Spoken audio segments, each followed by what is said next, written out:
আসসালামু আলাইকুম প্রিয় দর্শক, জানিয়ে দিব এখনকার আলোচিত সকল দেশীয় খবর। শুরুতেই জানিয়ে দেব সংবাদ শিরোনামগুলো। উত্তরায় ভয়াবহ আগুনে নিহত ৬। হঠাৎই ঘুম ভেঙে দেখে চারদিকে ধোঁয়া আর ধোঁয়া।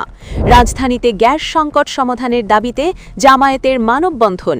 এবং সর্বশেষ জানাবো, পাম্পে তেল নিয়ে পালানোর চেষ্টা, টাকা চাওয়ায় কর্মীকে গাড়ি চাপায় হত্যা।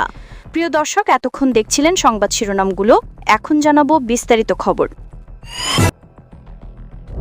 উত্তরায় ভয়াবহ আগুনে নিহত ৬। হঠাৎ ঘুম ভেঙে দেখে চারদিকে ধোঁয়া আর ধোঁয়া। রাজধানীর উত্তরায় একটি আবাসিক ভবনের অগ্নিকাণ্ডে প্রাণ হারিয়েছেন ৬ জন।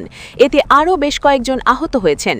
আগুনে পুড়ে যাওয়া ভবনের এক বাসিন্দার বয়ানে এবার উঠে এসেছে ঘটনায় বিভৎসতা চিত্র। অগ্নিকুণ্ড থেকে কোনোভাবে প্রাণে বেঁচে ফেরা শিবলু গণমাধ্যমকে দেওয়া সাক্ষাৎকারে এই দৃশ্য বর্ণনা করেছেন। তিনি ভবনটির ৪র্থ তলার বাসিন্দা। সেখানে তিনি স্ত্রী ও ২ সন্তানকে নিয়ে থাকতেন। ঘটনার বর্ণনায় শিবলু বলেন, যখন আগুনের ঘটনা ঘটে তখন আমরা ঘুমাচ্ছিলাম। হঠাৎ করে ওপর থেকে গ্লাস ভেঙে পড়ার শব্দে ঘুম ভেঙে যায়। আগুন যে লেগেছে এটা বুঝতে পারিনি। শব্দ পাচ্ছি ওপরতলায় গ্যাসের গ্লাসের মতো কি যেন ভেঙে ভেঙে গুঁড়ো গুঁড়ো ফলর জুড়ে পড়ছে বৃষ্টির মতো। তখনই আমরা ঘুম ভেঙে যায়। সবাইকে নিয়ে দৌড়ে বাইরে যাওয়ার চেষ্টা করি, কিন্তু এত ধোঁয়া থেকে দরজা বন্ধ করে দিয়ে ভেতরে নিরাপদে থাকার চেষ্টা করি। পরে ফায়ার সার্ভিসের সহযোগিতায় আমরা নিরাপদে বের হই। এদিকে ঘটনাস্থল থেকে ৬ জনের মরদেহ উদ্ধারের কথা জানিয়েছেন fire service and civil defence.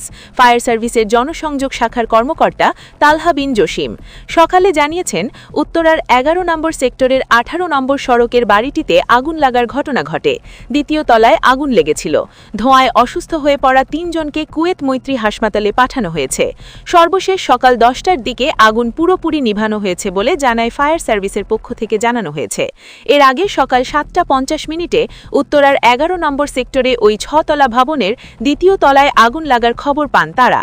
এদিকে এই ঘটনার পর ভবনটি ঘিরে রেখেছে আইন শৃঙ্খলা রক্ষাকারী বাহিনীর সদস্যরা। ভেতরে অবস্থান করছে পুলিশ ও গোয়েন্দা শাখার সদস্যরা। দুপুরের পরপর ভবনটির আশেপাশে বিপুল পরিমাণ উৎসুক জনতা ভিড় জমায়। তবে ক্রাইম সিন টেপ দিয়ে ভবনের ভেতর প্রবেশমুখ ও প্রধান ফটক ঘিরে রাখা হয়। উত্তরা পশ্চিমা থানার ওসি রফিক আহমেদ জানান, প্রাথমিকভাবে ধারণা করা হচ্ছে ভবনটির রান্নাঘর থেকে আগুনের সূত্রপাত হয়েছে। রান্নাঘরে বৈদ্যুতিক গোলাগোলযোগে কিংবা গ্যাস লিকেজ থেকে আগুনের সূত্রপাত হতে পারে, তবে বিষয়টি এখনও নিশ্চিতভাবে বলা যাচ্ছে না। ইসলামের পথ থেকে সরে গেছে জামাত, তাই ইসলামী আন্দোলনও জোট থেকে বেরিয়ে গেছে, বলছেন গাজী আতাউর। জামাত ইসলামী ইসলামের আদর্শ থেকে সরে যাওয়ায় তাদের নেতৃত্বাধীন রাজনৈতিক ঐক্য থেকে বেরিয়ে আসার সিদ্ধান্ত নিয়েছে ইসলামী আন্দোলন বাংলাদেশ। এমন মন্তব্য করেছেন দলটির যুগ্ম মহাসচিব ও মুখপাত্র গাজী আতাউর রহমান। তিনি আরও বলেন, জামাতের আমির বিএনপি নেতা তারেক রহমানের সঙ্গে জাতীয় সরকার গঠনের কথা বলছেন। এর অর্থ হল তারা সমঝোতায় নির্বাচনের পথে হাঁটছে। দীর্ঘদিন পর মানুষ একটি প্রতিদ্বন্দ্বিতাপূর্ণ নির্বাচনের আশায় ছিল, কিন্তু সেই প্রত্যাশা পূরণ হবে বলে মনে হচ্ছে না। জোট ভাঙার পেছনে ভোট ব্যাংক নিয়ে জামাতের কটাক্ষ গুরুত্বপূর্ণ কারণ বলে উল্লেখ করেন গাজী আতাউর রহমান। তিনি বলেন, গত ৯ ডিসেম্বর জামাতের আমির ও পীর সাহেবের একান্ত বৈঠকে প্রথম আলো একটি জরিপের কথা টেনে বলা হয়, ইসলামী আন্দোলনের ভোট 0.something। এটি পীর সাহেবের প্রতি এক ধরনের সরাসরি অপমান। এই ঘটনার পর থেকেই ইসলামী আন্দোলন বিকল্প সিদ্ধান্তের কথা ভাবতে শুরু করে। তিনি জানান, ভবিষ্যতে ইসলামপন্থী কোনো দল বা শক্তি ইসলামী আন্দোলনের সঙ্গে ঐক্য করতে চাইলে আলোচনায় দরজা খোলা রয়েছে। উল্লেখ্য, আসন্ন ত্রয়োদশ জাতীয় সংসদ নির্বাচন সামনে রেখে জামাত নেতৃত্বাধীন জোট থেকে না থাকার ঘোষণা দিয়েছে চরমোনাই পীরের দল ইসলামী আন্দোলন বাংলাদেশ। দলটির এক হাতে হাত পাখা নীতির আলোকে আগামী নির্বাচনে ২৬৮টি সংসদীয় আসনে হাত পাখা প্রতীকে এককভাবে প্রার্থী দেওয়ার সিদ্ধান্ত নেওয়া হয়েছে। জামাতের জোট থেকে ইসলামী দলগুলোকে বেরিয়ে আসতে ইসলামী আন্দোলনের আহ্বান। ত্রয়োদশ জাতীয় সংসদ নির্বাচন সামনে রেখে জামাত নেতৃত্বাধীন জোট থেকে অন্যান্য ইসলামী দলগুলোকে বেরিয়ে আসার আহ্বান জানিয়েছেন চরমোনাই পীরের দল ইসলামী আন্দোলন বাংলাদেশ। গাজী আতাউর রহমান বলেন, জামাত শরিয়া ও আইনে রাষ্ট্র প্রচালনা নীতি থেকে সরে এসেছে, তাই ১১ দলীয় জোট থেকে অন্যান্য ইসলামী দলগুলোকে বেরিয়ে আসার আহ্বান জানায়। ইসলামপন্থী দলগুলোর জন্য আলোচনার দরজা খোলা আছে বলে জানান তিনি। ইসলামী আন্দোলনের মুখপাত্র আরও অভিযোগ করেন, জামাতের আমির বিএনপির চেয়ারম্যান তারেক রহমানের সঙ্গে জাতীয় সরকার গঠনের কথা বলেছেন, যার অর্থ দাঁড়ায় সমঝোতায় নির্বাচনে অংশ নিতে যাচ্ছে জামাত। দীর্ঘ সময় পর দেশের মানুষ প্রতিদ্বন্দ্বিতাপূর্ণ নির্বাচনের আশায় ছিলেন, এর ফলে সেই প্রত্যাশা পূরণ হওয়া নিয়ে সন্দেহ থেকে যায়। রাজধানীতে গ্যাস সংকট সমাধানের দাবিতে জামায়াতের মানববন্ধন। রাজধানীতে গ্যাস সংকট সমাধানের দাবি জানিয়ে মানববন্ধন করেছে বাংলাদেশ জামাত ইসলামী কদমতলী থানা। শুক্রবার রাজধানীর জুলাইন এলাকায় মানববন্ধনে দাবি জানানো হয়। মানববন্ধনে মহানগরী দক্ষিণ জামাতের কর্মপরিষদ সদস্য সৈয়দ জয়নুল আবেদিন বলেন, সারা দেশে যেই গ্যাসের সংকট দেখা দিয়েছে এটি কৃত্রিম সংকট। অসৎ ব্যবসায়ীদের সিন্ডিকেটের কারণে মানুষ এলপি গ্যাস পাচ্ছে না। সরকারের ভেতরে ও বাহিরে আওয়ামী দোসরদের কারণে সরকার অসৎ ব্যবসায়ীদের বিরুদ্ধে কঠোর ব্যবস্থা নিতে পারছে না।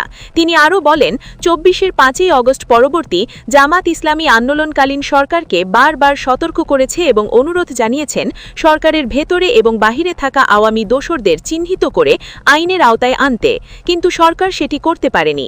আজকে কৃত্রিম গ্যাস সংকট, আইন শৃঙ্খলার অবনতি, দ্রব্যমূল্যের ঊর্ধ্বগতি, দুর্নীতি, সন্ত্রাসী, চাঁদাবাজি এসব করা করছে। ক্ষমতার মসনদে বসতে আওয়ামী দোসরদের রক্ষা করে একটি রাজনৈতিক দলের নেতারা এসব দুর্নীতি, সন্ত্রাসী, চাঁদাবাজি করছে। আওয়ামী লীগ মানুষকে লগি বৈঠা দিয়ে সাপের মতো পিটিয়ে মেরেছে, আরেকটি দল তারা চাঁদার জন্য পাথর দিয়ে থেতলে থেতলে ব্যবসায়ীকে হত্যা করেছে। নতুন বাংলাদেশ বিনির্মাণে তরুণ প্রজন্ম সন্ত্রাস, চাঁদাবাজ ও দুর্নীতিগ্রস্ত নেতৃত্বকে বয়কট করবে। গণভোট প্রসঙ্গে সৈয়দ জয়নুল আবেদিন বলেন, ফ্যাসিবাদের পথে চিরতরে বন্ধ করতে গণভোটে হ্যাঁ ভোট দিতে হবে। হ্যাঁ জয়যুক্ত হলে কোনো ব্যক্তি ১০ বছরের বেশি প্রধানমন্ত্রী থাকতে পারবে না, ফলে স্বৈরশাসক ও ফ্যাসিবাদের আবির্ভাব ঘটবে। কোনো ব্যক্তি দীর্ঘমেয়াদী ক্ষমতায় থাকলেই সেই ব্যক্তি স্বৈরাচার হয়ে ওঠে।